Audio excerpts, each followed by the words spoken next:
అలసిన మీ శరీరానికి శక్తి, బలం, ఆరోగ్యం కావాలా? Second shilajit resin.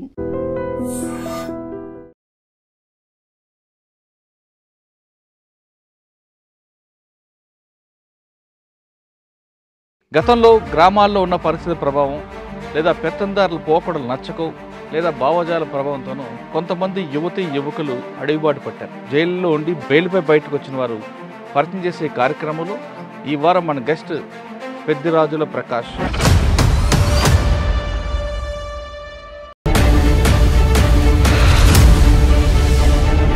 సాధారణంగా 144 సెక్షన్ అనేది పోలీసులు పెడతారు, కానీ మీరు రాడికల్స్గా ఉంటూ మీరు 144 సెక్షన్ డిక్లేర్ చేశారు. కోడి పందాలు ఆడుతూ ఉంటే ఆ కోడి పందాల పైన ఆడేవాళ్ళ పైన తుపాకులు ఎక్కి పెట్టారు.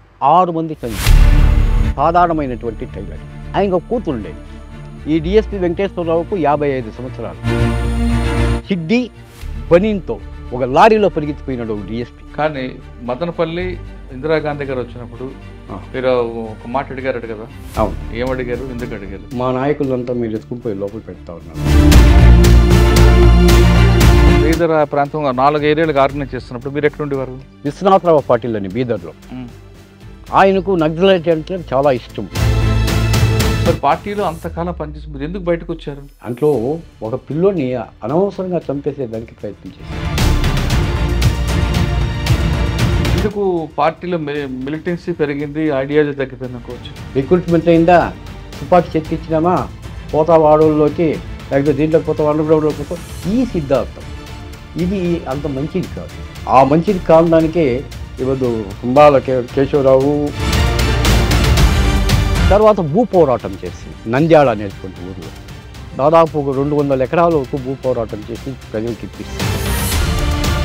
చెల్లి శ్రీనివాస్ అని ఇంకొకతను అందరూ పాటలు పాడడము, గద్దర్ని పిలిపివ్వడము. సత్యమూర్తికిను కొండపల్లి సీతారామయ్య ఇద్దరికి 3 ప్రపంచాల సిద్ధాంతం పైన గలాటలు. మా యొక్క పొట్టును కోల్పోతా వచ్చాం. ఈ రహస్య జీవితం గడుపుతూనే మరి వివాహం ఎలా చేస్తారు? లవ్ మ్యారేజ్ అని ఇప్పుడు నంబాల కేశవరావు గారు కారు తీసి ఆయనే కోల్పోయిన తర్వాత పార్టీ మనుగడకి ఏమైనా ఇబ్బంది ఉంటుందా? లేదు ఒక నాయకత్వం పోతే మరో నాయకుడు పుడతాడని హింమా ఉన్నాడు. పార్టీ చెప్తున్నట్టుగా 16 రాష్ట్రాల్లో ఉన్నా అక్కడున్న ప్రజలకి వాళ్ళలో అవగాహన కల్పించడానికి పార్టీ ఎందుకు ముందుకు వెళ్ళలేదు? దండకారణ్యంలో ఉండేటువంటి సహజ వనరులంతా కూడా పెద్దలకు దోచిపెట్టాలా అనేటువంటి ప్లాన్లో ప్రభుత్వాలు. మరి మీరు అజ్ఞాతులు ఉన్నప్పుడు అమ్మా నాన్న గుర్తుకొచ్చారు? ఇప్పుడు వాళ్ళకి నాకు అమ్మ లేదండి, నాకు చిన్నప్పుడే అమ్మ చనిపోయింది. విప్లవం అంటే సమాజాన్ని మార్చడమే కదా. తుపాకులు వేసుకుని పోయి కాల్చడం విప్లవం కాదు. పార్టీ లీగలైజ్ చేసి వచ్చే నష్టం ఏంటో? నేను 2-3 ఫ్రెండ్స్ని కూడా అడిగిన, సింపథైజర్స్, ఏమి ఇట్లుంది కదా పరిస్థితి. నంబాల కేశవరావు గారు చనిపోయిన తర్వాత మీకున్న అనుభవం ప్రకారం పార్టీ మరొకసారి ముందుకు రావడానికి ఎంతకాలం పట్టచ్చు? దాదాపు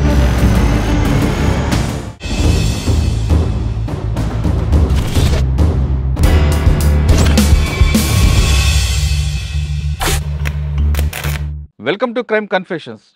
గతంలో గ్రామాల్లో ఉన్న పరిస్థితి ప్రభావం లేదా పెత్తందారుల పోకడలు నచ్చకో లేదా భావజాల ప్రభావంతోనూ కొంతమంది యువకులు అడవిబాటు పట్టారు. అడవులకు వెళ్ళి ఎండనక వాననక చలనక అడవిలోనే ఉంటూ నిరంతరం ప్రజల కోసం ఆలోచిస్తూ వాళ్ళ అభివృద్ధి కోసం అడుగులు వేశారు. ఆ విధంగా అడవిలో కొంతకాలం పనిచేసిన తర్వాత కొంతమంది వేరే కారణాలతో బయటకు వచ్చిన వాళ్ళు, మరి కొంతమంది అరెస్ట్ అయ్యి జైల్లో ఉండి బెయిల్పై బయటకు వచ్చిన వారు పరిచయం చేసే కార్యక్రమంలో ఈ వారం మన guest Peddirajula Prakash alias Kalyan Kumar. People's వారికి తొలితరం నాయకుడు. ఆయన చిత్తూరు, మదనపల్లి ఆ ప్రాంతాల్లో పుట్టి పెరిగిన ఆంధ్రప్రదేశ్ అంటే ఉమ్మడి ఆంధ్రప్రదేశ్లో ఆయన పేరు తెలియని వారు లేరు. కేవలం ఆంధ్రప్రదేశ్ కాదు, ఇటు బీహార్, ఛత్తీస్గఢ్, కర్ణాటక ప్రాంతంలో తెలుగు వాళ్ళ ఒక ఏకైక వ్యక్తి ఆయనే. ఆయన ఎందుకు అడవి వైపు వెళ్ళారు, వెళ్ళిన తర్వాత ప్రజల కోసం ఆయన చేసిన కార్యక్రమాలు ఏంటి, ఎందుకు బయటకు వచ్చారు, వచ్చిన తర్వాత ప్రస్తుతం అతని జీవన విధానం ఏ విధంగా ఉన్న విషయాన్ని ఆయన తెలుసుకుందాం. అన్న నమస్తే. పెద్దిరాజుల ప్రకాష్ అలియాస్ కళ్యాణ్ కుమార్. కళ్యాణ్. సాధారణంగా 144 సెక్షన్ అనేది పోలీసులు పెడతారు, కానీ మీరు రాడికల్స్గా ఉంటూ మీరు 144 సెక్షన్ డిక్లేర్ చేశారు. అంటే అప్పుడు ప్రజలు ఏం చేయాలి, ఎలాగా 144 సెక్షన్ పార్టీ రాడికల్స్ 144 సెక్షన్ ఎలాగ అభివృద్ధి చేయాలి, ఎలాగ ఇంప్లిమెంట్ చేయాలనే విషయాన్ని ఇవన్నీ మీరు ఎందుకు చేశారు? అసలు మదనపల్లిలో రాడికల్స్ని ఆ పార్టీ రాడికల్స్ని ఎలాగా డెవలప్మెంట్ చేసుకొచ్చారు, ఎందుకు మీరు పార్టీలోకి వెళ్ళారు, అప్పుడున్న పరిస్థితులు ఏంటో ఒకసారి చెప్పండి. పెత్తందారీ వ్యవస్థ విపరీతంగా ఉండింది ఇక్కడ మదనపల్లి ఏరియాలో. మదనపల్లి ఎక్కడ మీరు ఉండేవారు? మదనపల్లి టౌన్లోనే ఉండేవాడిని, నేను కాలేజ్ చదువుకుంటా ఉండేవాడిని. కలిచెర్ల ఇప్పుడు తంబళ్ళపల్లి ఈ ఏరియాలో పెత్తందారుల యొక్క పెత్తనం చాలా జాస్తి. గ్రామాల్లోకి వెళ్తే టవలు భుజం మీద నుంచి తీయాలా, చెప్పులు చేతిలో పట్టుకోవాలి, ఈ పరిస్థితి ఉంది. కలిచెర్ల నరసింహారెడ్డి కానివ్వండి, కలిచెర్ల ప్రభాకర్ రెడ్డి వాళ్ళు, వీళ్ళంతా చాలా 2000 ఎకరాలు 3000 ఎకరాలు, గట్టు నరసింహరావు అని, వీళ్ళకంతా 2000 ఎకరాలు 3000 ఎకరాలు భూములు ఒక్కొక్క. ఓకే. వీళ్ళు ఏం చేసేవాళ్ళు అంటే ఊరినంతా స్వాధీనం చేసుకుని, ఊర్లో వీళ్ళు మాటకు అడ్డం లేదు, ఒక ఇది జరిగింది. మదనపల్లిలో ఒక ఇన్సిడెంట్ జరిగింది. నేను స్టూడెంట్గా ఉన్నప్పుడు ఒక ఇన్సిడెంట్ జరిగింది. అంగళ్ళు అనే ప్రాంతంలో కోడి పందాలు ఆడుతూ ఉన్నాడు. కోడి పందాలు ఆడుతూ ఉంటే ఆ కోడి పందాల పైన ఆడేవాళ్ళ పైన తుపాకులు ఎక్కి పెట్టారు. 6 మంది చనిపోయారు. ఎందుకు కోడి పందాలు ఆడితే అంటే కోళ్ళ మీద పెట్టకుండా మనుషుల మీద పెట్టారా? మనుషులను 6 మందిని చంపేశారు. ఆ దీంతో మేము వచ్చేసింది ఇక్కడ 144 సెక్షన్ పెట్టాము. పోలీసులు పెట్టాల్సిన సెక్షన్ మీరు పెట్టారు. మేము పెట్టాం 144 సెక్షన్ పెట్టి, ఎక్కడన్నా పోలీసులు బఫ్టీలో కానీ డ్రెస్లో కానీ కనబడితే కొట్టండి అని చెప్పాను ప్రజలకు. ఎందుకంటే వాళ్ళు చేసింది చాలా క్రైమ్. ఆ రోజు చిన్న కోడి పందాలు లాఠీ చార్జ్ చేసి అంటే పరిగెత్తిపోయేవాళ్ళు, కాల్చాల్సిన అవసరం లేదు. అదొక ఇన్సిడెంట్ జరిగింది. అంటే మీరు 144 సెక్షన్ డిక్లేర్ చేశారు కదా, అది ఇంప్లిమెంట్ అయిందా? చాలా వరకు, కొద్ది వరకు. తర్వాత అప్పుడు పోలీసులు అబ్జెక్షన్ చేయలేదా? మీరెవరు? మరుసటి రోజు వచ్చేసారనమాట. అక్కడ పోరాటం బాగా జరిగింది. మదనపల్లిలో బీటీ కాలేజ్ స్టూడెంట్స్, మీకు ఒక డిఎస్పి ఉన్నాడు వెంకటేశ్వరరావు అని చెప్పేసి, ఆ బసినికొండ అని ఉంది మదనపల్లిలో. బసినికొండలో ఒక టైలర్, సాధారణమైనటువంటి టైలర్, ఆయనకు ఒక కూతురు ఉండేది. ఈ డిఎస్పి వెంకటేశ్వరరావుకు 55 సంవత్సరాలు, ఆ పాపకు ఒక 18 ఏళ్ళ 20 ఏళ్ళ ఉంటుంది. ఇంటర్మీడియట్ చదువుతూ ఉండింది ఆ పాప. వచ్చేసింది, వీడు దినం వాళ్ళ నాయన్ని పిలిచిందే నీ కూతుర్ని పంపించు అని అడిగినాడు డిఎస్పి. అడిగే వాటికు మేము లీడర్స్గా ఉన్నాం కాబట్టి, రాడికల్ స్టూడెంట్స్ యూనియన్ లీడర్స్గా ఉన్నాం కాబట్టి, మా దగ్గరికి వచ్చి వాళ్ళ నాయన, ఆ పాప వాళ్ళ నాయన ఇద్దరు రాత్రి 9 గంటలకు వచ్చి మాకు ఇన్ఫామ్ చేశారు. ఇన్ఫామ్ చేస్తే, సరేమ్మా మీరు ఇక్కడనే ఉండండి, మీ నాయన వాళ్ళు పొద్దున్నే చూసుకుందాం. తర్వాత మరుసటి రోజు బీటీ కాలేజ్కి వెళ్ళాం. కాలేజ్ స్టేజ్ పైన నేనే మాట్లాడినా, నువ్వు వచ్చి ఏం చెప్తావో చెప్పమ్మా అని చెప్పి. వాళ్ళ నాయన ఆ పాప చదివినారు. స్టూడెంట్స్ ఎమోషన్ అయిపోయినారు. దాదాపు BT college, night college students, day college students అంతా 4500 మంది, మిగతా హై స్కూల్ స్టూడెంట్స్ అంతా డిఎస్పీ ఆఫీస్ పైన పడినాం. పడే వాళ్ళకు డిఎస్పీకి ఎక్కడా లేదు. డిఎస్పీకి మేమే ఎత్తుకుని పోయి ఒక మెమరాండం ఇచ్చినాం. సార్ ఈ మాదిరి మా అమ్మాయిని ఒక డిఎస్పీ గారు ఇట్లా అడుగుతూ ఉన్నారు, ఏం చేయాలా అని చెప్పి. ఆయనకి ఇచ్చారా? ఆయనకే ఇచ్చాం. ఆయన అది చూసిందే నన్ను కాపాడాలని కొట్టారు. మీకు కొట్టాడు. కొట్టే వాళ్ళకి రైజ్ అయిపోయినాం. డిఎస్పీ ఆఫీస్ అంతా పగలు కొట్టేసాం. డిఎస్పీకి ఏట్లు పడినాయి. చిడ్డి బనీన్తో ఒక లారీలో పరిగెత్తిపోయినాడు ఒక డిఎస్పీ, పరిగెత్తిపోయినాడు. ఆ రోజు ఏమీ లేదు. మరుసటి రోజు సిఆర్పిఎఫ్ వచ్చింది. తర్వాత ఇమీడియట్గా అరుణా బహుగుణ ఆమెను డిఎస్పీగా ఇచ్చారు. డిఎస్పీ అప్పుడు డిఎస్పీ ఐపీఎస్ ఆఫీసర్ ఆమె కూడా డిఎస్పీ ఆమె అరుణా బహుగుణ. మళ్ళా జయశ్రీవాతలని కలెక్టర్, ఇద్దరు వచ్చారు. కొత్తగా వచ్చాడు ఇద్దరు. వచ్చింది ఏం విషయము, ఎందుకు మీరు డిఎస్పీని ఇట్లా చేసినారు, పోలీసు వాళ్ళపైనే మీరు తిరగబడితే ఎట్లా? మేడం ఇది ఒకటో ఇష్యూ కాదు, రెండో ఇష్యూ కాదు పోలీసు వాళ్ళది. ఇంతకుముందు ఆ పాప పైన ఈ పాప పైన జరిగింది, ఇంతకుముందు కోడి పందాలు ఆడుతూ ఉంటే వాళ్ళ పైన జరిగింది, ఇట్లా రకరకాలుగా అందరిపైన జరుగుతూనే ఉంది. దీనికి పరిష్కారం ఏమి అని చెప్పేసేటప్పుడు ఆమె తర్వాత అంతా రిపోర్ట్ రాసింది, మాకు అనుకూలంగానే చేసింది. ఇద్దరు కూడా, అరుణా బహుగుణ కూడా జయశ్రీ వార్తలు కూడా మాకు అనుకూలంగానే రిపోర్ట్ రాశారు వాళ్ళు. తర్వాత కొన్ని రోజులకి ఏమైందంటే తంబళపల్లిలో కాసిం అని వస్తున్నాడు, కాసిం సాబ్ అని, రోడ్డు పక్కలో ఇల్లు కట్టుకో ఉన్నాడు. ఆ పక్కంతా రెడ్డిది ఇల్లు. వీళ్ళు నీకు ఇక్కడ వద్దో, నువ్వు ఇక్కడి నుంచి ఖాళీ చెయ్యి, భూమి ఇతని సొంతము. తర్వాత రాత్రో పోయేసింది, ఇల్లునంతా కొట్టి కాల్చి వాడిని కొట్టి చేశాడు. తర్వాత నేను వెళ్ళాను. మరుసటి రోజు వెళ్తే ఈయన అప్పుడు సబ్ కలెక్టర్, ఇంకొక ఆయన వేరే సబ్ కలెక్టర్, ఆయన పేరు ఏదో ప్రసాద్ ఏమో ఉంది ఆయన పేరు, ఆయన వచ్చినాడు.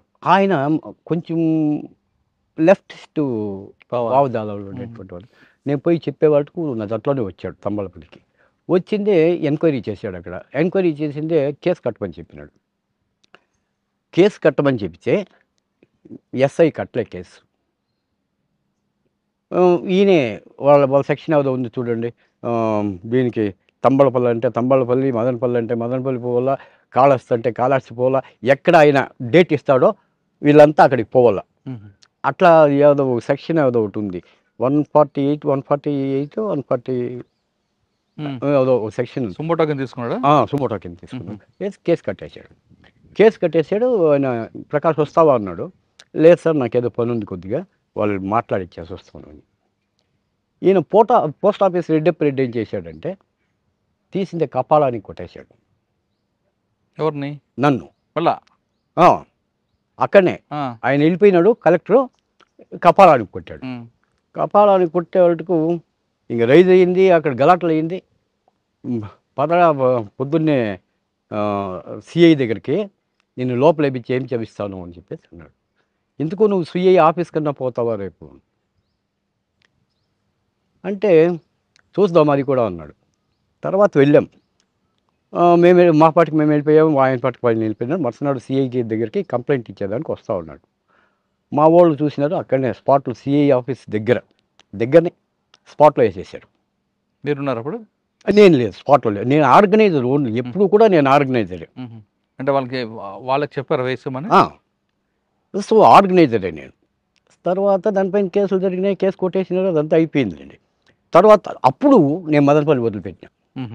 అంతవరకు మదనపల్లిలో మా కార్యక్షేత్రం, నేను రాడికల్ స్టూడెంట్స్ యూనియన్ లీడర్గా ఉండి, తర్వాత డిస్ట్రిక్ట్ జనరల్ సెక్రటరీగా ఉండి, బీటీ కాలేజ్ చైర్మన్గా ఉండి, ఇవన్నీ ఇక్కడ జరుగుతారు. సో పార్టీ వాళ్ళు అప్పుడు ఇది నన్ను కర్ణాటకకి వెళ్ళిపోమన్నారు. ఫస్ట్ కర్ణాటకకు పొమ్మని చెప్పారు. కర్ణాటకకు పొమ్మంటే కర్ణాటకలో పోయినాడు. ఏ సంవత్సరం? 1983. అంటే 83లో మీరు కర్ణాటక వెళ్ళారు? కర్ణాటకకి. అంటే అంతవరకు మదనపల్లి, తంబళపల్లి, ఆ సరౌండింగ్ చిత్తూరు ఇదంతా ఉండే మనం. సరే, ఇది జరిగిన కొన్ని రోజులకి ఏమైందంటే అక్కడికి పోయినాము. అక్కడ నన్ను స్టూడెంట్ ఆర్గనైజర్గా, మెయిన్గా కర్ణాటక ప్రగతిపర విద్యార్థి కేంద్ర, ప్రగతిపర యువజన సంఘ, ఇట్లా ఆర్గనైజేషన్స్ ఉంటాయి. సరే, మేము ఈ ఆర్గనైజేషన్స్ను డెవలప్ చేస్తూ ఉన్నాము, కాలేజీలకు పోయేవాళ్ళము. సో నేను చేంజ్ అయిపోయింది. ప్రకాష్ అక్కడనే కళ్యాణ్ కుమార్ అని, కర్ణాటక కళ్యాణ్ కుమార్, మిగతా అన్ని చోట్లను కళ్యాణ్ కుమార్. సరే, అంతా వచ్చింది. అక్కడికి పోయినాము, ఇక్కడికి పోయినాం. తర్వాత కర్ణాటక అంతా చుట్టాం. కొంతమంది స్టూడెంట్స్ని రెడీ చేసాము, కొంతమంది యూత్ని రెడీ చేసాము. తర్వాత వీళ్ళు సివిల్ లిబర్టీస్, సుహాస్ అని ఒక అతను ఉన్నాడు, బాబయ్య అని చెప్పేసి ఒక ఆయన ప్రొఫెసర్ ఉన్నాడు, బాబయ్య అని, హసన్ మన్సూర్ అని ఒక ఆయన ఉన్నాడు. వీళ్ళంతా కూడా సివిల్ లిబర్టీస్లో వచ్చేవాళ్ళు అనమాట. తర్వాత మేము దీనికి పోతా ఉన్నాం, క్యాంపెయిన్స్కు. ఏమి విలేజ్ కర్ణాటకలో ఎక్కడ చేశారు మీరు? నేను బీదరు, కర్ణాటకలో ఫస్ట్ బెంగళూరు అయినాక కోలార్లో ఒక ల్యాండ్ స్ట్రగుల్ కూడా ఉంది, భూ పోరాటం కూడా ఒకటి ఉంది. ఎక్కడ అంటే హిందూపురం నుంచి ఇంకొంచెం వస్తే విదిరాసత్వం అని వస్తుంది. విదిరాసత్వం దగ్గర నాగేనహళ్ళి, అక్కడ చేసినాము.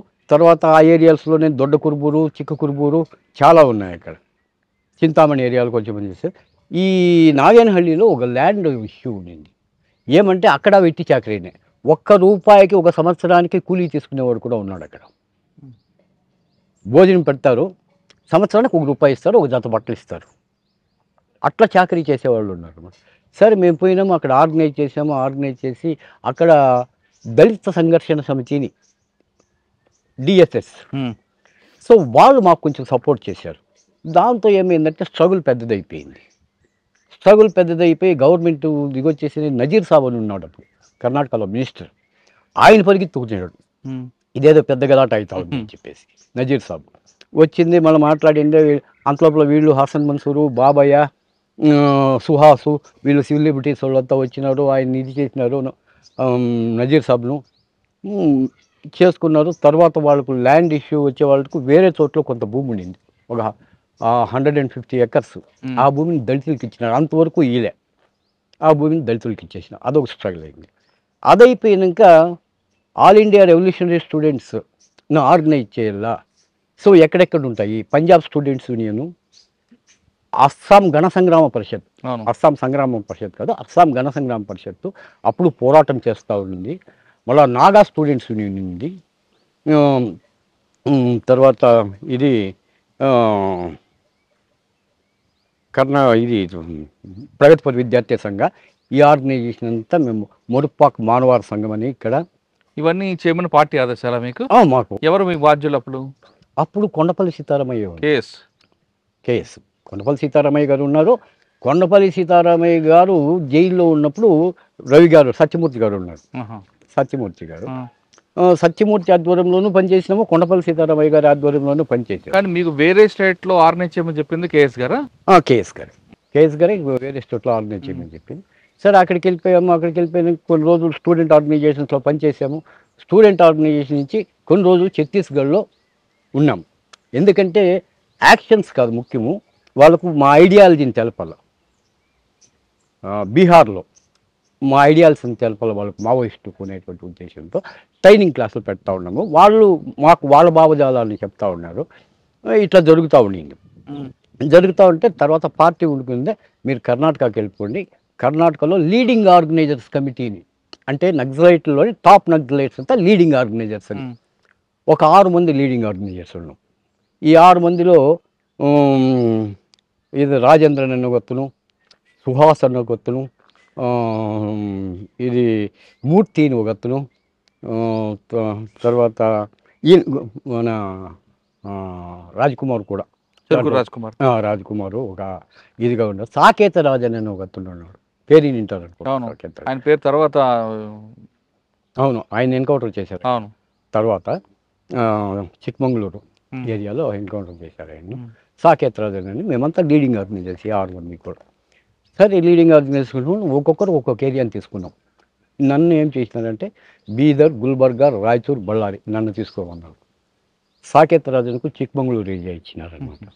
మూర్తికి బెంగళూరులో ఆయన ఇంతకుముందు ఎల్ఎన్టీలో పనిచేస్తూ ఉన్నాడు. మూర్తి అని అతను పనిచేస్తూ ఉండి ఎల్ఎన్టీలో పనిచేస్తూ ఉండి అట్లే ఈ ఎల్ఎన్టీలో పెద్ద స్ట్రైక్ అవుట్ తీసుకున్నారు. వీళ్ళంతా ఉద్యోగం నుంచి తీసేసినారు, పెద్ద కాంపెన్సేషన్ ఇచ్చి. మీరు ఎక్కడున్నారు? బీదర్ ప్రాంతంలో 4 ఏరియాలకు ఆర్గనైజ్ చేస్తున్నప్పుడు మీరు ఎక్కడ ఉండేవారు? అక్కడక్కడ ఉండేవాడు. మా సింపథైజర్స్. మరి మీ కవర్ ఏంటి? కవరింగ్ ఏంటి? యావది మీకు కవర్ అంటే ఏమని చెప్పి ఉండేవారు మీరు? మేము అక్కడ కవరింగ్ ఉంటుంది. మా సింపథైజర్స్ ముందు నుంచి కొంచెము ఆ భావజాలాన్ని ఉండేటువంటి వాళ్ళు ఉండరు. అక్కడ దమన్ అని ఒక మ్యాగజైన్ వస్తుంది, విశ్వనాథరావు పాటిల్ అని బీదర్లో. ఆయనకు నక్సలైట్ అంటే చాలా ఇష్టం. అదేవిధంగా సుందర్ రాజన్ అని ఒక అతను ఉన్నాడు. వీళ్ళకంతా కూడా కొంచెం ఆ బాధ వాళ్ళ ఇంట్లో పోయి ఉండిపోతూ ఉంటుంది. పోయి వాళ్ళే పిలుచుకుని పోతూ ఉంటారు మన విలేజెస్కు. సరే అక్కడి నుంచి పోయిన తర్వాత ఔరాద్ అనేటువంటి బ్యాక్వర్డ్ ఇది ఉంది ఇక్కడ బీదర్ డిస్టిక్లోనే, ఔరాద్ తాలూకా అని చెప్పేసి. ఈ ఔరాద్ తాలూకాలో చాలా బ్యాక్వర్డ్నెస్ ఉంది. అక్కడ కొన్ని ప్రాంతాలు ఉన్నాయి, సుందనాళ్, నక్కనాళ్, సంధ్యాల్ అనేటువంటి ఊర్లు ఉన్నాయి. చాలా గురుపాదప్ప నాగమారపల్లి అనేటువంటి ఆయన ఎమ్మెల్యే చాలా అణిచివేతకు గురైనాడు. అణిచివేతకు గురైతేనే ఆయన కొడుకు ఇంకా దౌర్జన్యంగా ఉన్నాడు. వేసినారు మా వాళ్ళే. వేసేవాటికు అంటే ఆ స్కెచ్ మీదేనా? చేయిపోయింది. స్కెచ్ మీద ఇదంతా కూర్చునే డెసిషన్ తీసుకుంటా ఉంటాం ఎట్లా చేయాలో ఏమీ అనేది. తర్వాత భూ పోరాటం చేసింది నంద్యాల అనేటువంటి ఊరిలో. దాదాపు ఒక 200 ఎకరాల వరకు భూ పోరాటం చేసి ప్రజలకు ఇప్పిస్తుంది. వీళ్ళు ఏం చేసిందంటే అప్పుడు టాటా వాళ్ళు ఈ కాగితం చెట్లు పెడతారు చూడండి, పేపర్ కావచ్చు అంటే అది కంప్లీట్ కవర్ చేసేసినారు. జనాలకు ఒక సెంటు భూమి లేదు. మేము దానిపైన పడినాం. ఇక్కడ నంద్యాల అనేటువంటి ఊరిలో. నంద్యాల అంటే ఆంధ్రప్రదేశ్ నంద్యాల బీదర్ పల్లె. అవును, ఔరా తాలూకాలో నంద్యాల అనేది, సుందాళ్ అనేది, జక్కనాళ్ అనేది ఇదంతా పల్లెలు అనమాట. అది ఎంత మరాఠీ పేర్లు వస్తాయి ఆ ఏరియాలో అంతా. మన నారాయణఖేడ్కి దగ్గరగా ఉంటుంది. నిజామాబాద్ నారాయణఖేడ్ ఉంది కదా, నారాయణఖేడ్ మెదక్ నారాయణఖేడ్ బార్డర్ ఏరియాలో, బీదర్ బార్డర్, బీదర్ బార్డర్ ఆ ఏరియాలో వస్తుంది అనమాట. సరే అక్కడ పోరాటాలు చేసినాము. అక్కడ పోరాటాలు చేసిన తర్వాత కొన్ని రోజులకి ఏమైందంటే మాకు ఇంకా పోరాటాలు దండిగా ఉన్నాయి, చేసాం. కానీ ప్రత్యక్షంగా కేఎస్ గారు కానీ చెరుకూరు రాజకుమార్ కానీ కలిసారు ఎప్పుడైనా? చెరుకూరు రాజకుమార్ మాది అట్లనే ఉండేవాడు. చెరుకూరు రాజకుమారు, వీరమణి, నేను, రాజేంద్రన్, ఇతను మూర్తి. మూర్తి అంటే సత్యమూర్తి గారా? వేరే కాదు, వేరే మూర్తి, కర్ణాటకలో ఉన్నాడు. అచ్చా. మేమంతా ఒక చోట్ల ఉండేవాళ్ళము. అట్లా పోయేవాళ్ళము, ఇచ్చేసే ఫ్యాక్టరీల దగ్గరికి పోయేవాళ్ళము. మా ఆర్గనైజేషన్ కేజీఎఫ్ నుంచి కొంతమంది వచ్చిండ్రి.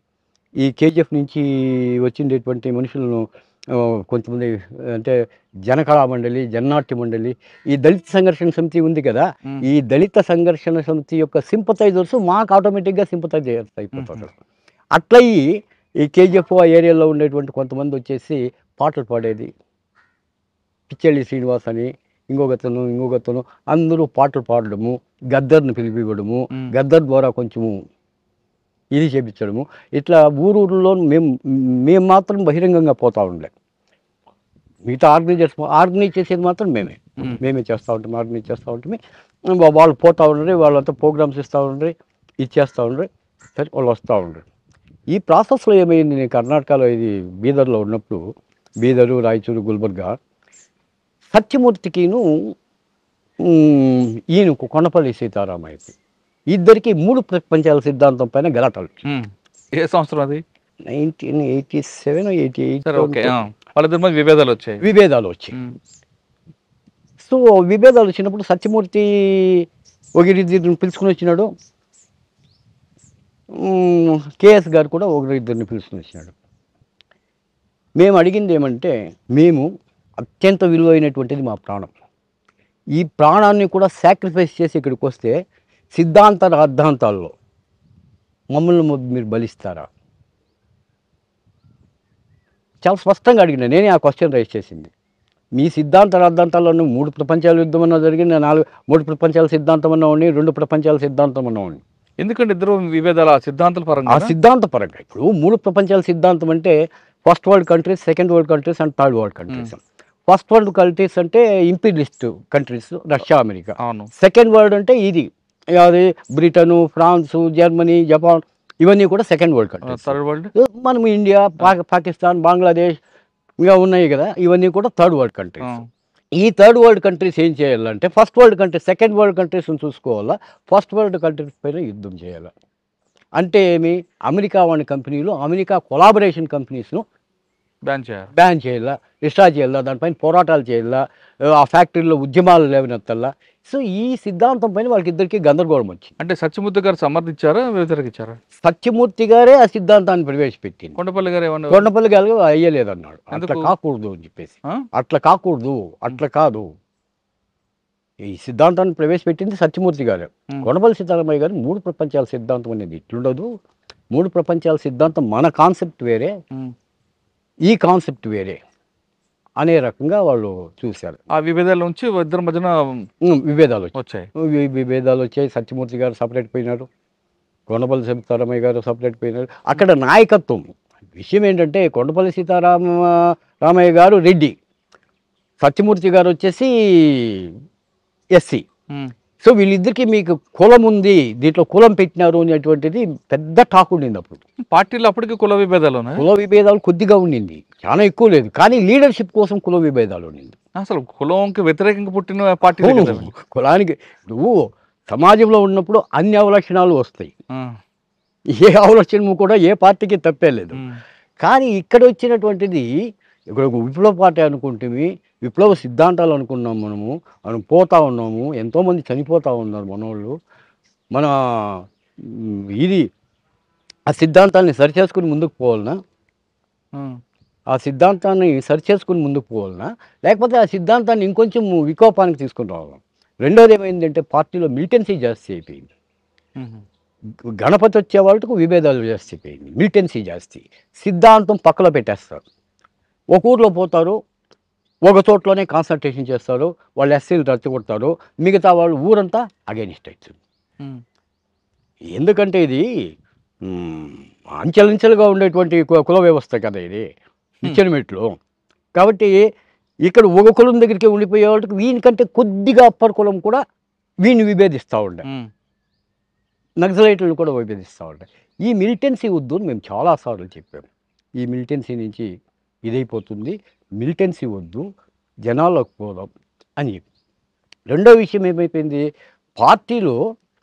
పార్టీ పంతాన్ని మార్చాలి. ఎందుకంటే ఆఫ్టర్ లిబరలైజేషను గ్లోబలైజేషన్ వచ్చిన తర్వాత పార్టీ పంతాన్ని మార్చాలి కదా. పార్టీ పంతానే మారలే. ఎందుకంటే అంతకుముందు బీదరికం ఉండింది, కావాల్సినంత బీదరికం ఉంది, ఆహార ధాన్యాలు కొరత ఉండింది. అమెరికా వాడు బిచ్చం పెడితే మనం తీసుకుంటా ఉన్నాం, అది పరిస్థితి మనకు. కానీ అట్లా స్టేజ్ నుంచి ఈ గ్లోబలైజేషన్ లిబరలైజేషన్ వచ్చిన తర్వాత కొంతవరకు మారుతూ వచ్చింది ప్రపంచం. ఈ మారే ప్రపంచానికి అనుగుణంగా వీళ్ళు మారకుండా అదే పంతాన్ని తీసుకుని పోవాలా. అదే పంతాన్ని చారు మజుందార్ అబద్ధం ఏం చెప్పినాడో, కాను సన్యాలు ఏం చెప్పినాడో, కోబాడ్ గాంధీ ఏం చెప్పినాడో, వీళ్ళు చెప్పిన సిద్ధాంతాన్ని తీసుకుని పోవాలా. దాంట్లో కొద్ది వరకు చంద్రపుల్లారెడ్డి గారు కొద్దిగా మార్చుకున్నాడు తన పంతాన్ని. చంద్రపుల్లారెడ్డి గారు మార్చుకున్నాడు, కానీ ఇక్కడ మారలే. ఎప్పుడైతే ఇక్కడ మారలేదో దాని నుంచి క్యాడర్ చాలామంది చనిపోతూ వచ్చారు. ఒకప్పుడు ప్రజలకు నక్సలైట్లకు మంచి సంబంధాలు ఉన్నాయి, అవును, ఆశలు ఉన్నాయి, నక్సలైట్ల పైన విప్లవ భావాలు ఉన్నాయి. మేధావుల్లోకి మేము పోతూ ఉంటాం, మేధావులు మాకు సపోర్ట్ చేస్తూ ఉన్నారు. లేకపోతే కేవీ రమణారెడ్డి గారు అట్లా వాళ్ళు, త్రిపురనేని మధుసూదన్ అట్లా వాళ్ళు, తర్వాత భూమన్ సుబ్రహ్మణ్యం గారని అట్లా వాళ్ళు, వీళ్ళంతా వీరసం సంఘాలను పెట్టుకొని సివిల్ లిబర్టీస్ని పెట్టుకొని మాకు సపోర్ట్ చేసి 24 గంటలు ఇట్లా చేస్తూ ఉండేవాళ్ళు. అది రాను ఏమైపోయిందంటే మేధావుల్లో మా యొక్క పొట్టును కోల్పోతూ వచ్చాం. ఇది మేము చాలా స్పష్టంగా చెప్పినాం. ఎప్పుడైతే పార్టీ ప్రజలపైన పట్టు కోల్పోతుందో, పార్టీ ఎంచుకున్న లైన్ ఇంకా మారకపోవడం బట్టి ప్రజలకి పార్టీకి గ్యాప్ వచ్చిందనుకోవచ్చా? ఎస్, పార్టీ ఎంచుకున్న లైనే ప్రజలకు దూరం అవుతూ వచ్చారు. ప్రజలకు దూరం కావడం అంటే ఏంటి, ఇప్పుడు ఉండేటువంటి వనరులను కరెక్ట్ ఉద్యమ పంతాను వీళ్ళు తీసుకోలేకుండా పోయారు. దాని నుంచి ఏమవుతా ఉన్నారో ప్రజలకు దూరం అవుతూ వచ్చారు. ఎప్పుడైతే ప్రజలకు దూరం అవుతూ వస్తారో పోలీసులకు లేకపోతే ప్రభుత్వాలకు వీళ్ళని అణిచివేయడం అనేది చాలా ఈజీ అయింది. ఈ విషయం పక్కన పెట్టి కాసేపు ముందా మాట్లాడుకున్నట్లుగా సత్యమూర్తి గారికి కేఎస్ గారికి మధ్య విభేదాలు వచ్చాయి. మీరు ఎటువైపు ఉన్నారు? మేము కేఎస్ వైపే ఉన్నాం. మేము కేఎస్ వైపే ఉన్నాము. తర్వాత మళ్ళా విభేదాలు గణపతి గారికిను ముప్పాల తర్వాత కేఎస్ గారికి విభేదం. ఎందుకు? అక్కడ ఇట్లే సిద్ధాంత రాద్ధాంతాలు, సిద్ధాంత గందరగోళాలు. మీరు ఎటువైపు ఉన్నారు అప్పుడు? లేదు, అప్పుడు గణపతికి వచ్చే వాళ్ళకి నేను బయటకు వచ్చేసాను. కానీ మదనపల్లి ఇందిరాగాంధీ గారు వచ్చినప్పుడు మీరు ఒక మాట అడిగారట కదా? అవును. ఏమడిగారు, ఎందుకు అడిగారు? మా నాయకులంతా మీరు ఎత్తుకుని పోయి లోపల పెడతా ఉన్నారు, మా కొండపల్లి సీతారామయ్య గారిని జైల్లో పెట్టారు, ప్రజా వ్యతిరేకులు కాదు వీళ్ళు, దేశభక్తులు, మాకు మీకు అంత అవకాశం దొరికిందా? అవకాశం దొరికింది, అవకాశం దొరికింది. ఇందిరాగాంధీతో మాట్లాడే అవకాశం దొరికింది. మాట్లాడే ఒక పేపర్లో కూడా వచ్చింది. ఏమన్నారు ఆమె? పక్కలో అడిగాను, ఇట్లా చూసిందే నవ్విందంటే, ఇంకేం మాట్లాడలేము. చూద్దాం. సరే, ఇటు మీరు కర్ణాటక వైపు వచ్చారు, ఇటు బీదరు చిక్మలాపూర్ చూస్తున్నప్పుడు పోలీసు నిర్బంధం ఎలా ఎదుర్కొన్నారు? మరి పోలీసు నిర్బంధంలో ఎలా ఎదుర్కొన్నారు అంటే ఆ నిర్బంధం మధ్య ఎలా పనిచేశారు? తప్పకుండా చేయాల్సిందే. ఎందుకంటే సాధ్యమైనంత వరకు రహస్య జీవితం, సాధ్యమైనంత వరకు. ఇంకా తప్పిందంటే ఇంకా మనమేం చేయలేము. సాధ్యమైనంత వరకు రహస్య జీవితము, ఆర్గనైజ్ చేయడము, జనాలు కూడగట్టడము, ఇది మా పని ఉంది కర్ణాటకలో. ఈ రహస్య జీవితం గడుపుతూనే మరి వివాహం ఎలా చేసుకున్నారు? చేసుకున్నా. ఎలా? ఆమె జాబ్లో ఉండింది, పోయి వస్తాం. ఎక్కడ పరిచయం మీకు? బెంగళూరే. మ్మ్. బెంగళూరు పరిచయం అనేది కాదు, మా అత్త కూతురే ఆమె. ఓకే. మా అత్త కూతురు ఆమె బెంగళూరులో ఆమె చదువుతూ ఉండింది. నేను 2 రోజులు అక్కడ కాలేజీలో కళ్యాణ్ కుమార్ అనే అతను, ఒక అతను చనిపోయినాడు బెంగళూరులో. అతను ఎంఎస్సీ చదువుతూ ఉన్నాడు, ఎంఎస్సీ బాటనీ. నేను పోయి ఎంఎస్సీ బాటనీలో జాయిన్ అయిన. ఆయన సర్టిఫికేట్స్ అంతా ఎత్తుకొని పోయి పెట్టేసి, స్టూడెంట్గా ఉండాలి కాబట్టి అట్లా. అంటే ఒక పక్క రహస్య జీవితం, ఒక పక్క ప్రేమ. ప్రేమ అంటే ప్రేమే, లవ్ మ్యారేజ్. అంటే మీరు చెప్పారా, ఆవిడ అక్క చెప్పిందా? ఆయన్ని చెప్పింది. మిమ్మల్ని చూసా అంటే మీ గురించి తెలుసు కూడా? తెలిసి అంటే నేను కాలేజీలో చదువుకుంటాను అనుకునేది, వెనక్కి జీవితం తెలియదు ఆవిడకి? తెలీదు. మరి ఎప్పుడు చెప్పారా ఆమెకి? చాలా రోజులు ఆమెకు కూడా తెలియదు. ఆమె జాబ్ వచ్చింది, ఆమెకి జాబ్ వచ్చేసి 2 రోజులు బళ్ళారిలో పనిచేసింది, 2 రోజులు లాస్ట్కు బీదర్కి నేను ట్రాన్స్ఫర్ చేయించుకున్నాను. బళ్ళారి నుంచి బీదర్కి నేను ట్రాన్స్ఫర్ చేయించుకున్నాను. మీ జీవితానికి, మీ ఉద్యోగానికి, మీ వృత్తికి పనికి వస్తుందని. అందుకోసము ఆమెను ఎక్కడా ఎక్స్పోజ్ చేయకుండా మా పనులు మేము చూసుకుంటామండి. ఎప్పుడు తెలిసింది? పార్టీ నుంచి ఇంకేమి బయటకు వచ్చేస్తామన్నప్పుడు చెప్పినా నేను. ఏమన్నారు? ఏమంటారు, అప్పుడు అయిపోయింది కదా. అంటే అప్పుడు మీకోసం పోలీసులు తిరగడం లేదు. మీరు పార్టీలో ఉన్నప్పుడు, పీపుల్స్ వార్ టైంలో మీరు ఉన్నప్పుడు ఎప్పుడైనా మీకు రాజ్ కుమార్ గారు కానీ లేదా కేఎస్, ముప్పాల గణపతి, వీళ్ళందరితో ఎప్పుడైనా కలిసి కూర్చొని మాట్లాడడం జరిగిందా? మాట్లాడడం జరిగింది. ఎందుకంటే ఇక్కడ మీకు చిత్తూరులో కల్చర్ల కృష్ణప్ప అని ఉన్నాడు, లాయర్. ఆయన పార్టీ అండర్ గ్రౌండ్కి వచ్చేసాడు. ఆయన తమ్ముడు, తర్వాత లింగప్రసాద్ అని, ఇక్కడ తిరుపతిలో లింగప్రసాద్ అని, తర్వాత కృష్ణంరాజు అని, వీళ్ళంతా కూడా పార్టీలోకి వచ్చారనమాట. ఎల్వి రమణ అని ఇక్కడ మదనపల్లిలో, ఇదంతా పార్టీలో ఫుల్ టైం క్యాడర్గా వచ్చినారనమాట. చంద్రన్న, రామచంద్రారెడ్డి అని. దీంట్లో కొంతమంది సూడోలుగా తయారైనాడు, అది తర్వాత విషయం. గ్రూపులుగా బండాయి మాస్టర్ నేను చాలా బాగా కలిసేవాళ్ళు. అనంతపురంలో బండాయి మాస్టర్ని, ఆయన నేను చాలా బాగా కలిసేవాళ్ళు. తర్వాత కొండపల్లి సీతారామయ్య మాకు అంత ఉసులు మాట్లాడినాం, కానీ అంత ఫ్రీక్వెంట్గా ఇది ఉంటాం వాళ్ళ కలుస్తూ ఉంటే. కొన్నిసార్లు బాడీ గార్డ్గా కూడా పోయినాను నేను సత్యమూర్తి జనరల్ సెక్రటరీగా ఉన్నప్పుడు పీపుల్స్ వార్ ఆయన బాడీ గార్డ్గా వెళ్ళాను. ఎక్కడికి? విజయవాడకు, మదనపల్లి నుంచి. ఉండింది మొత్తం టచెస్ ఉన్నాయి. మరి పార్టీలో అంతకాలం పనిచేసి మీరు ఎందుకు బయటకు వచ్చారు? ఈ సిద్ధాంతం వాళ్ళు పంపించారా? లేదు, నేను వాళ్ళు పంపించలేదు. వాళ్ళు పంపించేటువంటి ఇదే లేదు, ఆ సమస్య లేదు. కానీ నేనే బయటకు వచ్చేసాను. ఎందుకు? నాకేదో నచ్చలే. విషయం ఏంటంటే క్యాడర్ అంతా చచ్చిపోతా ఉంది, చాలా క్యాడర్ చచ్చిపోయింది. వాళ్ళకి పోరాడినాం, మిలిటెన్సీని తగ్గించండి, ఆర్గనైజ్ చేయండి, పార్టీని ఆర్గనైజ్ చేయండి. ఎవరు చెప్పారు? మీరు ఎవరితో మాట్లాడారు? సత్యం వీళ్ళతో, కేఎస్తోనూ మాట్లాడినాను, గణపతి గారితోనూ మాట్లాడినాను, రాజకుమార్తోనూ మాట్లాడినాను, మూర్తితో కూడా మాట్లాడినాను. ఎందుకు పార్టీలో మిలిటెన్సీ పెరిగింది, ఐడియాలజీ తగ్గిపోయింది అనుకోవచ్చు? చాలా వరకు ఐడియాలజీ తగ్గింది, కమిట్మెంట్ లేదు. క్యాడర్కు రాజకీయ పరిజ్ఞానాన్ని ఇవ్వాల్సినటువంటి బాధ్యత సీనియర్ నాయకులుగా మనకుంది, అది చేయకుండా రిక్రూట్మెంట్ అంతే. రిక్రూట్మెంట్ అయిందా, తుపాకీ చేతికిచ్చినామా, పోతా వాడోల్లోకి, లేకపోతే దీంట్లోకి పోతాం, అండర్ గ్రౌండ్లోకి పోతాం. ఈ సిద్ధాంతం ఇది అంత మంచిది కాదు. ఇది ఆ మంచిది కాదానికే ఇవ్వదు. హంబాల కేశవరావు చనిపోవాల్సి వచ్చింది, ఇంకా 26 మంది చనిపోయినారు. ఇంతకుముందు కొండగొట్లో 31 మంది చనిపోయినారు. ఎంతోమంది చనిపోతూ ఉన్నారు ఈ మధ్య. నక్సలైట్ పార్టీకి కోలుకోని లేని దెబ్బ ఇప్పుడు. ఇది డెవలప్ అయింది అక్కడ, ఇది ఈ వద్దు డెవలప్ అయింది కాదు, డెవలప్ అయింది అక్కడ. 94 నుంచి ఇది డెవలప్ అయింది. డెవలప్ అయ్యి లాస్ట్కు అస్తిత్వానికే ప్రమాదం ఏర్పడింది. అంటే మిలిటెన్సీ పెరిగితే మంచిదంటారా, తగ్గితే మంచిదంటారా? తగ్గితే మంచిది.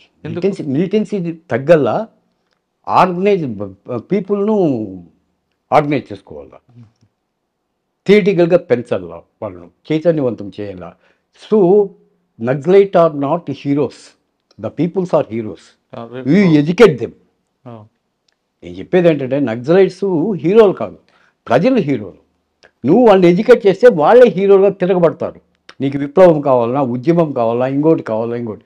ఈ వద్దు ఉద్యమాన్ని నిర్మాణం చేసేటువంటి పరిస్థితే లేదు.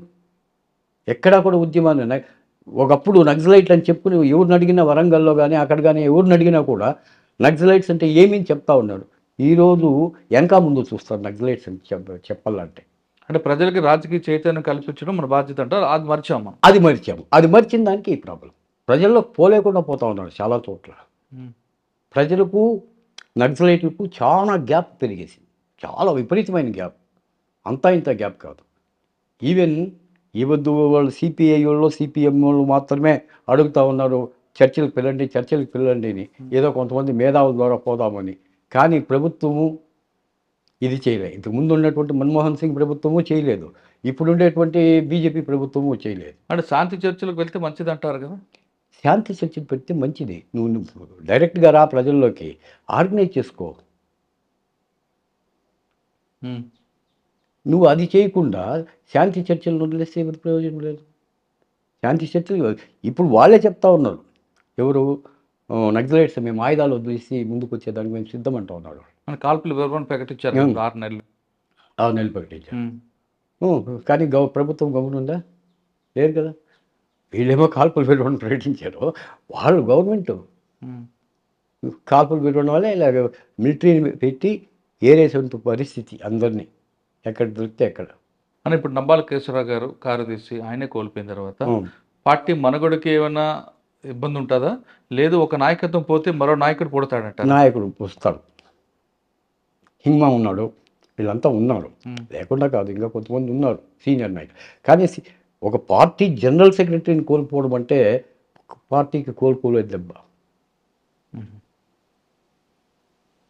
ఇది ఇప్పుడు మీరు చెప్తున్నట్టుగా వాళ్ళందరూ త్యాగాల మీద నడిచింది పార్టీ. అవును, ఇప్పుడు కాదని ఎవరు కాదని లేవు. అవును. మీరు అన్నట్లుగా మిలిటెన్సీ పెంచుకోకుండా ఐడియాలజీ పెంచాలి, రాజకీయ చైతన్యం కల్పించాలి మీరు అంటున్నారు. అదైతే జనాల్లో ఉంటే బాగుంటుంది. అవును. అది చేయడానికి వీళ్ళకి యూజీలు ఉన్నారు కాబట్టి, నిర్బంధం ఉంది కాబట్టి బయటికి రాలేకపోతున్నారు.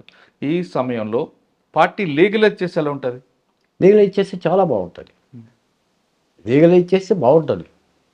కరెక్ట్గా లీగలైజ్ చేసేసి కాల్పులు విలువను ప్రకటించి వీళ్ళు కానీ ప్రజలకు కానీ వెళ్ళిపోయినారంటే, ప్రజలను ఎడ్యుకేట్ చేస్తే వాళ్ళే ఉద్యమాలు. ఇప్పుడు సిపిఐ వాళ్ళు ఉద్యమాలు చేస్తూ ఉంటారు, సిపిఎం వాళ్ళు ఉద్యమాలు చేస్తూ ఉంటారు, తెలుగుదేశం వాళ్ళు ఉద్యమాలు చేశారు, ఇప్పుడు వైసీపీ వాళ్ళు ఉద్యమాలు చేస్తారు. ఉద్యమాలకు ప్రాబ్లం లే.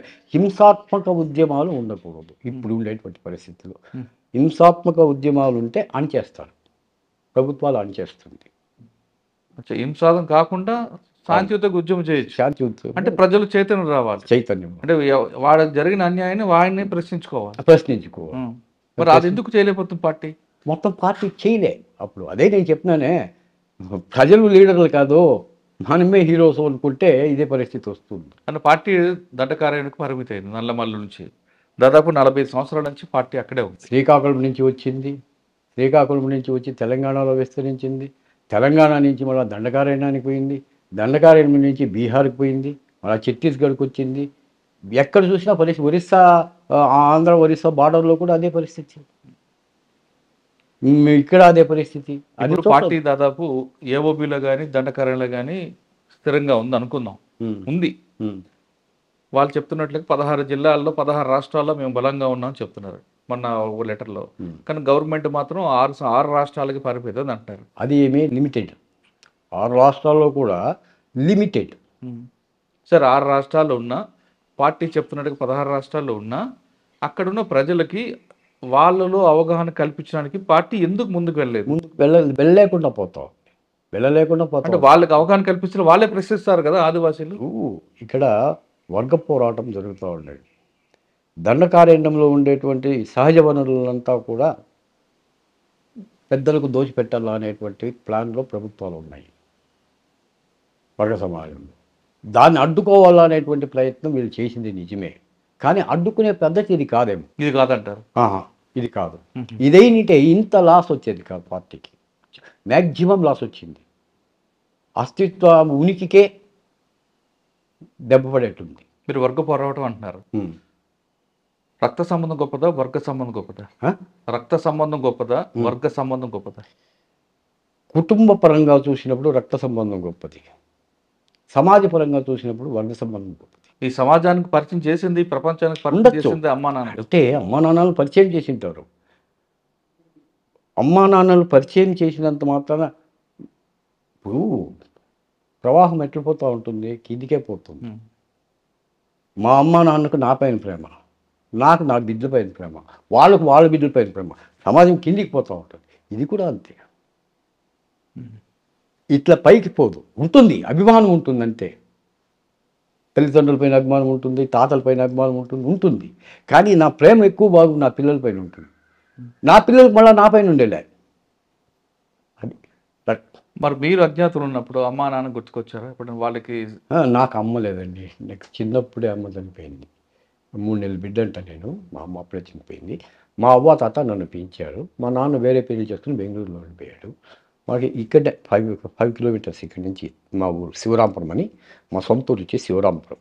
కానీ అవ్వాతాత మీకు పెంచారు కదా, వాళ్ళకి ఇవ్వాల్సిన రుణం తీర్చుకున్నారా మీరు? తీర్చుకున్నాను. నేను బయటకు వచ్చిన తర్వాత ఉన్నారు వాళ్ళు అప్పటికి. అంతవరకు వాళ్ళ కొడుకులు, ఆయనకు మా అవ్వ తాత కొడుకు ఇంకా 4 కొడుకులు ఉన్నారు. మా నాన్న, మా చిన్నాన్న. వాళ్ళకేమి ఇదేం ల్యాండ్స్ ఉన్నాయి కావాల్సినంత, వాళ్ళు ఉన్నారనమాట. నేను బయటకు వచ్చిన తర్వాత నా దగ్గరనే పెట్టుకున్నాను. అంటే పార్టీకి చెప్పొచ్చారా, చెప్పకుండా చెప్పేసి వచ్చారు. పార్టీకి చెప్పేసి వచ్చినప్పుడు నా దగ్గర పిస్టోల్స్ ఉన్నాయి, అది ఇచ్చి నా డబ్బు ఉండింది, అది ఇచ్చేసి నేను బయటకు వచ్చాను. వెళ్ళొద్దు అని లేదా? దాంట్లో వీరమణి అని ఒక ఆయన ఉన్నాడు, ఆయన లీడింగ్ ఆర్గనైజర్. వెళ్ళిపోతే ఎట్లా, బాగుండలేదు. మనమే పార్టీ ఉద్యమాన్ని అంతా డెవలప్ చేశాము. అది వద్దు అని చెప్పినాడు, కానీ ఎందుకో నాకు నచ్చలే. దాంట్లో ఒక పిల్లోని అనవసరంగా చంపేసేదానికి ప్రయత్నం చేశారు. ఎవరిని? నాగనాథ్ కోరే. ఈ పిల్లోడు ఏం చేసినాడంటే, వాడు ఇది అక్కడ పీవీకే ప్రగతిపర విద్యార్థి కేంద్ర పీవీకేలో దాంట్లో వాడు మెంబరు. వాడు పిల్ల సమాచారం కొద్దిగా ఈ టేప్ రికార్డు ఒకటి జోబులో పెట్టుకుని ఇంకోడు కూడా వాడు స్టూడెంటే. ఆ టేప్ రికార్డు ఏరా అన్నాడు. ఇచ్చేలేదని దానికి వాడిని ఎత్తేయాలనిపించినాడు అక్కడికక్కడనే స్పాట్లో. ఎందుకు? టేప్ రికార్డులో ఏమో దాచుకుంటావు అని, ఏమో రికార్డ్ చేసుకుని పోలీసులకి ఇస్తావు అని. నేను ఒప్పుకోలేదానికి. చాలా సీరియస్ అయింది మాకు. నేను ఒప్పుకోలేదు. నేను పార్టీ నుంచి నేను బయటికి పోతా ఉన్నాను. దాంట్లో ఏమన్నా రికార్డులు ఏమన్నా నెపంతో చంపేశారు, చంపేయాలని. ఇట్లా చాలామంది ఇన్ఫార్మర్స్ను కూడా ఇంతకుముందు తప్పుగా అర్థం చేసుకుని ఎత్తేసిన సందర్భాలు కూడా ఉన్నాయి. లేదని చెప్పలేదు. అది నాకు అసలు నేను చాలాసార్లు చెప్పిన వాళ్ళకు, ఇది పద్ధతి కాదు అని. వినలేవాళ్ళు. సరే, అదొకటి మీకు బయటికి రావడానికి అది కూడా ఒక కారణం. అదే కారణం కాదు, అది కూడా ఒక కారణం. అచ్చా, బయటకు వచ్చాక మరి పోలీసులు మీ మీద నిఘా పెట్టడం లేదా? పెట్టినారు. మళ్ళా నేను సరెండర్ అయిపోయినా నేను. ఎవరి దగ్గర? అప్పుడు డిఐజీ అరవింద్ రావు అని ఉన్నాడు. సుజాతారావు, హోమ్ సెక్రటరీ సుజాతారావు, మాకు కొంచెం రిలేషన్ కావాలి. ఎవరు? హోమ్ సెక్రటరీ, అప్పుడు హోమ్ సెక్రటరీ సుజాతారావు. ఆమె కొంచెం మాకు బంధువులు కావాలా, ఎవరో రికమెండ్ చేస్తే ఈ మాదిరి వెళ్ళిపోయినాడు, ఇది చేసుకోమంటే ఆయమ్మ అరవిందరావు ఫోన్ చేస్తే, అరవిందరావు మాకు ఒక రకంగా రిలేషనే కావాలా. సరే ఎత్తుకుని వేసి ఇచ్చేసేసినాడు. పట్టుకుని పోయి నన్ను ఏం చేయలే, చూసినారు అన్నమాట. తర్వాత ఏదో ట్రాక్టర్ ఒకటి శాంక్షన్ చేసినారు. ట్రాక్టరు చేతికి 1 లక్ష రూపాయలు ఇచ్చినారు వాళ్ళే. అది సుజాతారావు నుంచి ఇది చేసుకోవాలని. సరే, నేను బయటకు వచ్చేసినాక మళ్ళీ నేను ఎలాంటి యాక్టివిటీస్లో పాల్గొనలే. ఇక్కడ వచ్చిన కాంగ్రెస్ పార్టీ అప్పుడు ఇది ఉండింది, నన్ను వాళ్ళ పార్టీ వాళ్ళు వచ్చేసింది సింగిల్ విండో ప్రెసిడెంట్గా నిలబెట్టినారు.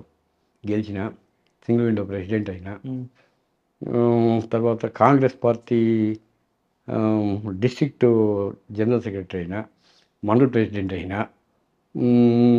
అది అయిపోయాక రాజకీయాలు నాకేం ఇంట్రెస్ట్ రాలే. నేను మునుమా అని చెప్పేసి పెన్ను పేపర్ ఎత్తుకున్నా. అంతకుముందే నేను ఇండియన్ ఎక్స్‌ప్రెస్‌లో పనిచేసిన. ఇండియన్ ఎక్స్‌ప్రెస్‌లో పనిచేస్తా ఉన్నాను. ఇండియన్ ఎక్స్‌ప్రెస్‌లో పనిచేసి మళ్ళీ ఆంధ్రప్రభలో కూడా పనిచేస్తా ఉన్నాను.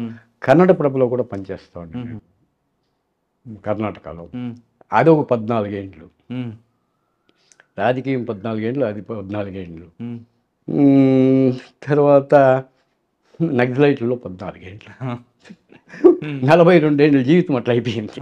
ఇప్పుడు ప్రశాంతంగా ఉన్నా. మీరు రాజకీయ పార్టీలో ఉన్నారు, అటు ఆ ప్రజల పార్టీలో ఉన్నారు. ఏ పార్టీ అంటే మీకు బాగా ఇష్టం? సైద్ధాంతిక పరంగా కరెంట్ స్టెప్ వేస్తే వాళ్ళంటే ఇష్టమే, నాకు ఇప్పటికీ ఇష్టమే. దాంట్లో ఏం డౌట్ ఏం లేదు.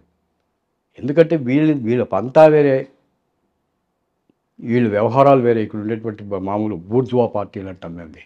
ఈ బూర్జువా పార్టీల యొక్క వ్యవహారం వేరే. అది విప్లవ పార్టీలు. విప్లవ పార్టీలకు విప్లవ ఐడియాలజీ ఉంటుంది. విప్లవం అంటే సమాజాన్ని మార్చడమే కదా. తుపాకులు వేసుకుని పోయి కాల్చడం విప్లవం కాదు, సమాజాన్ని మార్చడం విప్లవం. కానీ వాళ్ళు సాయుధ పోరాటం ద్వారా మనం సాయుధ పోరాటం ఇప్పుడు కమ్యూనిస్టులు చెప్తా ఉన్నారు, సిపిఐ చెప్తుంది, సిపిఎం విప్లవం అనేది కావాలా, గ్రాడ్యువల్గా డెవలప్ కావాలా అని. సాయుధ పోరాటం ద్వారా భారతదేశం విముక్తి చేద్దాం అంటుంటారు. అది అయ్యలేదు, అది సాధ్యం కాదు. ఎందుకంటే ప్రభుత్వము ఇంతకు ముందున్నట్లు లేదు. టెక్నాలజీ డెవలప్ అయింది, వెపన్స్ డెవలప్ అయినాయి, ప్రతి ఒక్కటి డెవలప్ అయిపోయింది. ఈవెన్ వాళ్ళ ఇది కూడా ఏమంటాం మనము, పంతా కూడా మారి గ్రామాల వరకు వస్తున్న డెవలప్మెంట్ జరుగుతూ ఉంది. తర్వాత ఇవి చిన్న చిన్న సంస్కరణలు, వాళ్ళు పెద్ద సంస్కరణలు కాకపోయినా కూడా చిన్న చిన్న సంస్కరణలు వస్తూ ఉంది. వీళ్ళకి ఏదో అంతో ఇంతో ప్రజలకు ముట్టుతూ ఉంది. ఇవన్నీ కూడా ఉన్నాయి ఇప్పుడు ప్రభుత్వం దగ్గర. అందుకోసం ప్రజల్లో కూడా ప్రభుత్వం పైన పెద్ద వ్యతిరేకత లేదు. పార్టీ పరంగా వ్యతిరేకత, తెలుగుదేశం వాడు కాంగ్రెస్ను వ్యతిరేకించేది, కాంగ్రెస్ వాడు తెలుగుదేశాన్ని వ్యతిరేకించేది, ఇది సమస్య కాదు. సమస్య ప్రజల్లో వీటిపైన వ్యతిరేకత పెద్దగా లేదు ప్రభుత్వాలపైన. అసలు భారతదేశంలో విప్లవం వచ్చే అవకాశం ఉందంటారు? ఇప్పుడు రాదు. విప్లవ పంతా మారాల, విప్లవం యొక్క రూపం మారాల. రూపం మారితే వస్తుంది. అంటే ఒకటి ఇక్కడ అంతరం ఏముందో అంటే గ్యాప్ బిట్వీన్ పీపుల్స్ అండ్ వీళ్ళకి విపరీతంగా పడిపోయింది. ఒక అంబానీ ఆస్తి, అంబానీకి ఒక రోజు ఇన్కము మన జీవితం అంతా గడిపినా కూడా రాదు. ఒక గంట ఇన్కమ్, ఒక రోజు ఇన్కమ్, ఒక గంట ఇన్కము మన జీవితం అంతా కష్టపడుతూ అంత గ్యాప్ పెరిగిపోయింది. ఆ గ్యాప్ ఒక వీళ్ళే చెప్తారు, గ్యాప్ పెరిగే కొద్దీ ప్రజల్లో వ్యతిరేక భావనలు అనేది కలుగుతాయి, ప్రజలు తిరగబడతారు. ఇది తిరగబడినారు కూడా చాలా చోట్ల. ఆ తిరుగుబాట్లు అనేది వస్తాయి, వేరే రకంగా రావచ్చు. రూపం మార్చుకోవాలా, ఉద్యమం యొక్క రూపం మారాలా, పంతా మారాలా, ఐడియాలజీ మారాలా, మారితే విప్లవం వస్తుంది. అండ్ ఇటువంటి అన్ని డెవలప్మెంట్ అవుతుంది పార్టీ కూడా.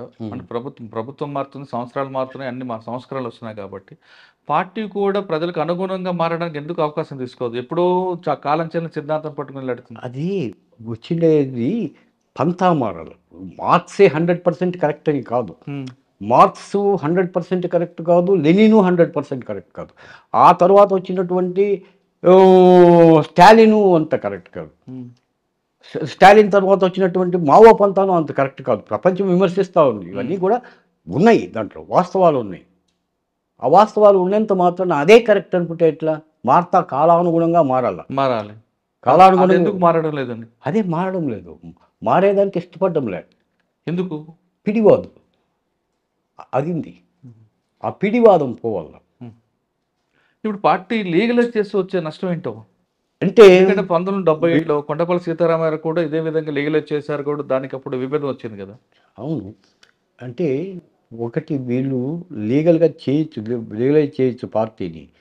వీళ్ళు భయం ఏంటంటే, మేము బయటకు వచ్చినామంటే ఏదైనా ఉద్యమం చేస్తే ఈ బూర్జువాళ్ళు పెట్టి బతకరు, చంపేస్తారు, ఈ యొక్క వనరులన్నీ దోచేస్తారు, ఛత్తీస్గఢ్లో ఉండే వనరులన్నీ దోచేస్తారు, మేము దానికి తిరుగుబాటు చేయాలా, తిరుగుబాటు చేస్తే మమ్మల్ని చంపేస్తారు. ఇది వాళ్ళ పంత. నేను 2-3 ఫ్రెండ్స్ని కూడా అడిగిన, సింపథైజర్స్ను, ఏమి ఇట్లుంది కదా పరిస్థితి, హాయిగా ఏమి చేయాలి దీనికి అంటే, వాళ్ళు ఏం చెప్పినారంటే, ఇవంతా అయ్యలేదు, వీళ్ళు పంతా మారడం లేదు, ఇంకా పంతా మార్చుకోవాలి వీళ్ళు. పంతా మారితే ఉద్యమం సాధ్యమవుతుంది, విప్లవం అనేది కూడా సాధ్యం. విప్లవం అంటే ఏమి, రెవల్యూషన్ అంటే ఏమి, గ్రేట్ లీప్. అవును, సమస్యన్నది కాకుండా ఒకేసారి ఎగిరి దుమ్ముకోవడం. అది తుపాకుతోనే రావాలని ఏం లేదు కదా, లేదు, ఐడియాలజీలో కూడా రావచ్చు కదా. రావచ్చు, ఐడియాలజీగా ప్రజల్లో కూడా చైతన్యం తేవచ్చు, చైతన్యం తేవచ్చు కదా. అవును. ఇది చేయడం లేదు. కానీ అది మర్చిపోయారు, అది కేవలం సాయుధ పోరాటానికి పరిమితమయ్యారు. ఆయుధ తుపాకీ గొట్టం ద్వారా రాజ్యాధికారాన్ని సాధిస్తామనుకోవడం అబద్ధం ఇప్పుడుండేటువంటి పరిస్థితి. కానీ పార్టీ నమ్మేది దీర్ఘకాల పోరాటం ద్వారా వస్తుంది కాబట్టి ఎప్పటికైనా మనం అలా దీర్ఘకాల పోరాటం ద్వారానే వస్తుంది. అది హింసాత్మక పోరాటమా, అహింసాత్మకమైన పోరాటం? ఒకప్పుడు పంతా ఉండింది, ఎందుకంటే పరిస్థితి అట్లుండింది, అందుకోసం తుపాకీ పట్టాల్సి వచ్చింది. ఇప్పుడు తుపాకీ పట్టాల్సిన అవసరం లేదు. ఇప్పుడు డైరెక్ట్గా ప్రజల్లో చైతన్యం తీసుకుని రావచ్చు. ప్రజలు కూడా ఎడ్యుకేటెడ్, అప్పుడంతే అన్ఎడ్యుకేటెడ్ జాస్తి ఉన్నారు, వాళ్ళకి ఐడియాలజీ లేదు, వాళ్ళ కోసం పోరాటం చేయాల్సినటువంటి పరిస్థితి వస్తూ ఉండే. కానీ ఇప్పుడు ఇట్లా కాదు కదా, ప్రజలు ఎడ్యుకేట్ అయినారు, చాలా వరకు ఎడ్యుకేట్ అయినారు. కానీ పార్టీ ఫినిక్స్ పక్షి లాంటిది అని అంటారు.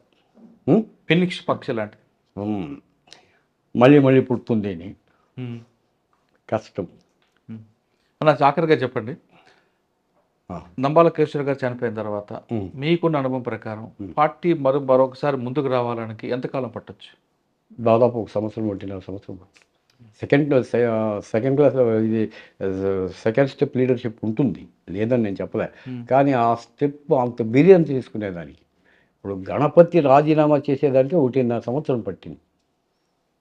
చేసి నంబాల కేశవరావును తీసుకుని వచ్చింది, ఆయన రిజైన్ చేశాడు.